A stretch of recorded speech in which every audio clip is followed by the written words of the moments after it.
So, what a grim, horrible, nasty story. Hamas soldiers beheading babies.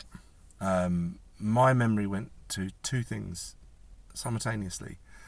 The first one being the obvious fake news that was used and propagandized to, I guess, make the majority of people around the West happy to go to war against Saddam Hussein's Iraq when they invaded Kuwait. There were stories that they were taking the babies out of incubators, and it turned out to be completely lies. It's to exactly what I just said, to propagandise people.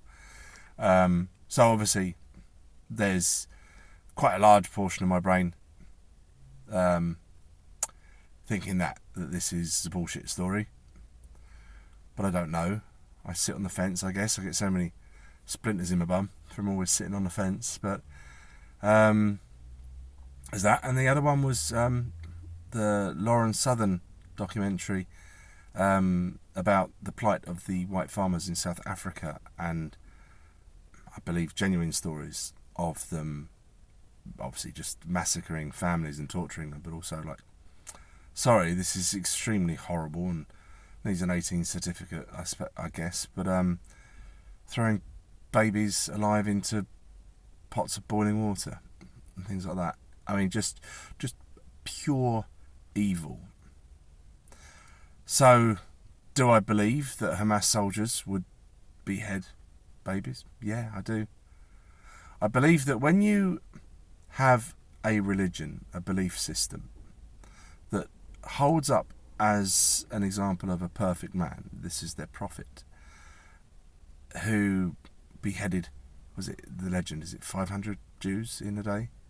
He's held up as a hero, held up as a perfect person, who, after killing men, would take their wives and their daughters as sex slaves, married a 6-year-old, waited till she was 9 till he had sex with her.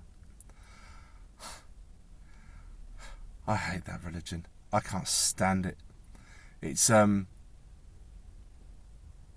has to reform, and I suppose give it a few hundred years, it might, it might reform. But we don't have that long, do we? And when you have Mohammed as, was it the most popular boy's name in our country, in Britain, has it been in the past, you've got to seriously stop and think about the mindset of these people. It's disgusting, isn't it? So are we being propagandized again into, to supporting another war? Pick your side. I have been in the past quite sympathetic to the plight of the Palestinians, but I believe Israel has a right to exist as a country. I'm not what you'd call, like, I think the term Zionist gets used a lot, doesn't it? But I believe if you actually break down the definition, it just means support Israel's right to exist. So technically, if you want to be like that, I guess I would be a Zionist. But I think David Icke sort of breaks it down and refers to people as being ultra-Zionist, and I definitely ain't that. I think the Israeli government is bad, does evil things, and I think Hamas is evil. And they use schools and hospitals to launch their missiles. I suppose they are massively underdogs, underfunded and etc. when you compare it to Israel. But man, am I sick of this shit. We've got a proxy war going on in Ukraine that has been encouraged by the military-industrial complex that doesn't just cover America, it covers Britain as well. And this is another one.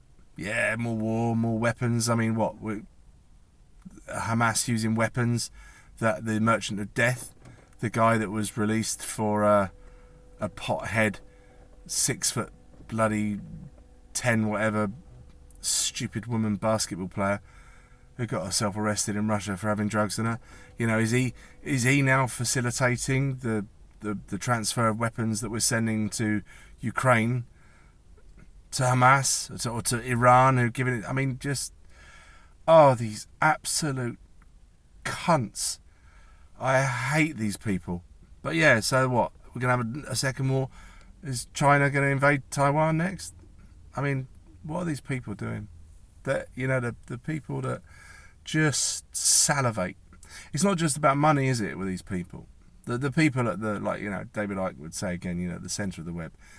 They get off on this death and destruction. The more evil that's going on in the world, the more they're salivating.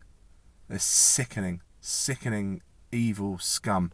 And this is, I guess, very, very black-pilled.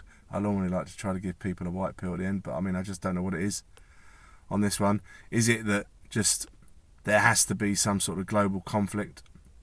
Are independent nations around, especially around the West and in Europe, are we going to have civil wars everywhere? And so I guess at the end of that death and destruction, are we then going to have people that start to put things right? I guess that might be the only white pill for this. Sorry, guys, it's very, very bleak, isn't it? It's horrible. Decapitating babies. If it's true. I don't think it's true. I think it's bullshit. But your thoughts, maybe. Anyway, see you guys soon. Bye.